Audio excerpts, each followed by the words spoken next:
Have you ever noticed that feeling? Right in the pit of your stomach. The moment silence falls. You're in the car and the music ends.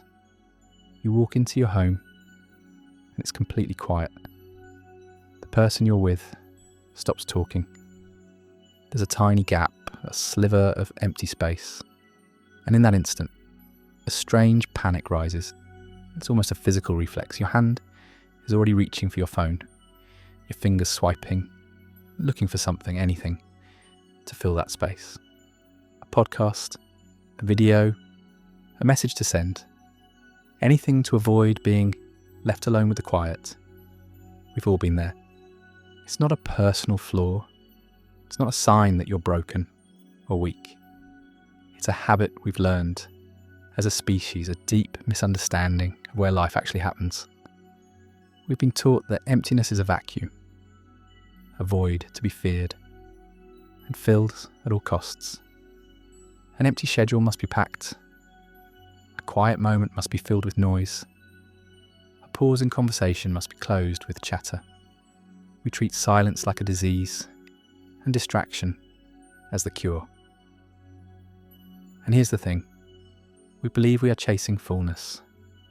We genuinely think that by adding one more thing, one more piece of information, one more show to watch, one more opinion to absorb, we will somehow become more complete. We're building our lives like a frantic game of Tetris, desperately trying to fit in every falling block of stimulation, believing that a perfectly filled screen means we've won. But what's the real result? Look around. Feel it in your own body. We are more scattered than ever. Our minds are like a browser with 100 tabs open, all playing different sounds, all demanding attention. And we can't remember what we were looking for in the first place. We are full, yes, but full of noise, full of anxiety, full of other people's thoughts and fears. We consume endless information about how to live, yet have no quiet space to simply live. It's a strange paradox, isn't it? The more we add from the outside, the more hollow we feel on the inside. It's like trying to quench your thirst by drinking sand. You can fill your stomach, but you'll only get thirstier. This constant chase for external fullness is doing the same thing to our awareness. We're so busy filling every crack and crevice of our experience that we've left no room for life itself to flow in. We've wallpapered over the windows and then complain that the room is dark. This isn't just a psychological quirk. It touches on the very architecture of how reality works. The universe, the larger intelligence that connects everything, doesn't shout. It doesn't send push notifications. It whispers. It leaves clues in the quiet moments. Think about it. When do your best ideas arrive? Usually. Not when you're forcing them, but in the shower, or on a long walk, or in those few moments just before you fall asleep. They arrive in the spaces you create. A coincidence that solves a problem you've been wrestling with. A sudden gut feeling that tells you which path to take. An unexpected moment of clarity that makes everything make sense. These things don't barge in. They wait for an opening. They need a little bit of quiet to be heard. Our constant state of being full is in effect a constant state, however, of being unavailable. We've put a permanent do not disturb sign on our own lives. We think we're connecting by scrolling through the lives of hundreds of people, but we are disconnecting from the one life that is actually ours. We think we're informed by listening to every breaking news story, but we're just becoming saturated with a fear that isn't native to us. We've become collectors of things that do not nourish us, piling them higher and higher, hoping the sheer weight of it all will make us feel grounded.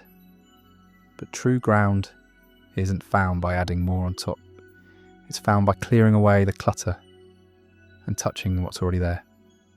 So, this brings us to the real question, the one we've been running from. What if this emptiness we're so afraid of isn't an absence? What if it's not a void but a presence? What if the silence isn't a lack of sound, but the canvas on which the sound of your own truth can finally be heard? We run from being alone with ourselves because we've been told that's where the monsters are. But what if that's the only place where our guide is? What if the empty space isn't something to be conquered and filled, but something to be entered? What if the void is actually an invitation? An invitation to stop seeking and start receiving, to stop filling and start feeling, to stop collecting echoes and finally hear your own voice. What if the most important journey you could ever take is not to some faraway land, but into the quiet, empty space that you've been avoiding your entire life? That quiet room, that silent car ride, that pause between breaths. What if that is the doorway to everything you've been searching for? By the way, our shared space of light and awareness is on its way to 100,000 people. Thank you to everyone who subscribes and brings this moment closer. So let's step through that doorway. Let's reframe this emptiness we've been taught to fear.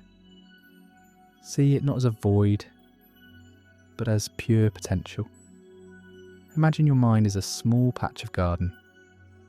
For years you've let every weed grow. Every passing opinion, every fear you heard on the news, every old story about yourself you keep repeating. They're the weeds. The garden is completely full, choked with things you didn't consciously plant. Now, you want to grow something new, a new idea, a new direction for your life, a sense of peace. But where is the space? There is none. You cannot, plant a new seed, Hannah, on top of a thicket of weeds. The act of embracing emptiness is simply the act of weeding the garden. It's pulling out the old thoughts, the habits that no longer serve you, the noise that isn't yours. It's creating a patch of clean, quiet earth. It feels empty at first, it feels vulnerable.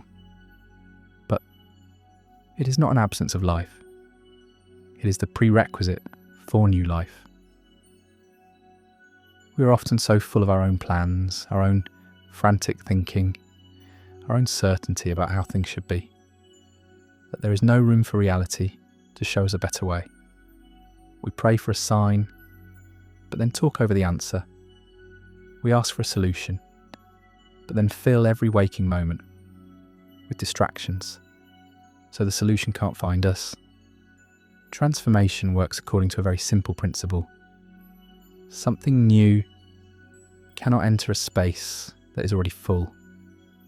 You have to let go of the old branch to grab the new one. You have to exhale before you can inhale. You have to create a little bit of emptiness, a little bit of quiet for the next chapter of your life to begin. This isn't philosophy, it's physics. It's the mechanics of change. And here's what starts to happen when you create that space. You begin to hear reality, the universe consciousness, whatever you want to call it, speaks in the quiet moments. Think about the last time something truly magical happened. A perfect coincidence, an intuitive nudge that saved you from a mistake. A sudden feeling of clarity that washed over you. Did it happen when you were stressed, multitasking, scrolling on your phone? Or did it happen in a moment of pause? You were driving, the radio was off, and suddenly you knew you had to call your mother. You did, and it turned out she desperately needed to hear your voice right then. You were about to sign a contract, but you took a moment, just a few seconds of silence to breathe, and a deep feeling of no rose from within you. You listened, backed out, and later found out it would have been a disaster. These are not glitches in the system. This is the system working perfectly. This is how reality communicates with the part of you that's connected to everything. It leaves you clues, it gives you nudges, but it will not scream over the noise you're making. You have to meet it halfway. Creating inner space through silence is how you learn to listen. It's how you tune your personal radio to the station that is broadcasting just for you. The signs have always been there. We've just been too busy to see them. This leads to the most important shift of all, understanding the difference between a fragile fullness and an unshakable presence. Most of us are chasing a fragile fullness. It's built on external things. Our job title, our bank account, our relationship status, how busy our calendar is. It's a fullness of having. And because it's based on things that can be taken away, it is incredibly fragile. If you lose the job, if the relationship ends, if the schedule clears, your sense of fullness shatters, and you're face to face with that dreaded emptiness again. It's a constant, exhausting cycle of acquiring and protecting. Unshakable presence, however, is what you discover in the quiet. It is not built on having anything. It is the simple, powerful awareness of being. It's the feeling underneath all the noise. It is the quiet hum of your own existence. When you dare to sit in the silence, when you stop running, you eventually move through the initial anxiety and discover this bedrock within you. It's a feeling of being whole and complete right now, without needing to add a single thing. It doesn't depend on praise. It isn't shaken by criticism. It doesn't disappear when you are alone. This is the source. The other kind of fullness is just a collection of things. This presence is the container itself. Once you feel it, you realise you've been searching for water everywhere when you were the ocean all along. The emptiness was never a threat. It was the path back home, to the part of you that is already and always has been completely full. If this video changed something in you, write in the comments. I will not run from the silence. Write it as your promise. Nobody